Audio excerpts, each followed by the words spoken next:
E-mini S&Ps end the day slightly lower, but that's not how it started out. We started out the day ahead of the CPI number. Markets were moving higher. In fact, we made a new all-time high, only the 11th out of the last 12 sessions.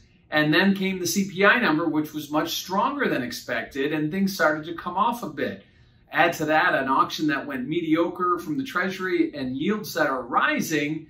Perhaps this pullback we're seeing today may be nothing more than just a little profit taking after the amazing run that we've seen from the equity markets. Going back to that June 21st dip, we'll call it, down below 4,300, we have since snapped back with a vengeance, and it's been a positive momentum, moving higher trade ever since, despite the news and the whisper talk you're hearing from Fed speakers and any geopolitical risks around the world. Equities continue to stand out and continue to go higher and hold at those higher levels, albeit we did settle lower today, but that is just a pullback from yet another new all-time high.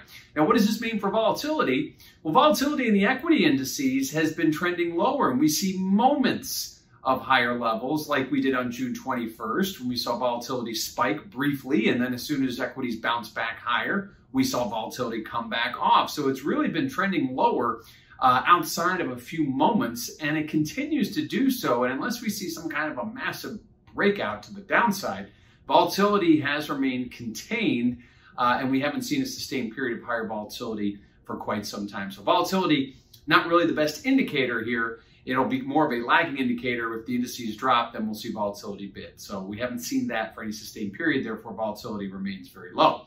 Lastly, what do we have tomorrow? It's a very big day. We've got Fed Chairman Powell giving his semi-annual testimony to the House panel of Congress. He'll do the same thing on Thursday to the Senate. And ultimately, the market wants clarity.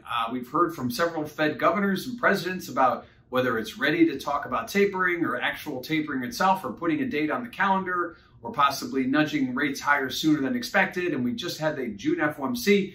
Mr. Powell's job tomorrow is to clarify what he believes is going to be the best path for the Fed and ultimately for the country and the economy. So at this point, all eyes and all ears will be watching how he describes the taper discussion. Will they start talking about it at Jackson Hole? Will they start acting on it in the fourth quarter? Will we see some kind of movement, maybe into first quarter of next year? Likewise, this whole talk of inflation that the Fed has been putting out about it being only transitory, meaning that it's only temporary. We've seen inflation spike higher, and if you've been to a grocery store or a gas station, you notice that. How is he going to explain that? Certainly, the Fed has stood their ground on the transitory inflation, meaning it will go away once the dust settles after the reopening. Likewise, growth numbers look good.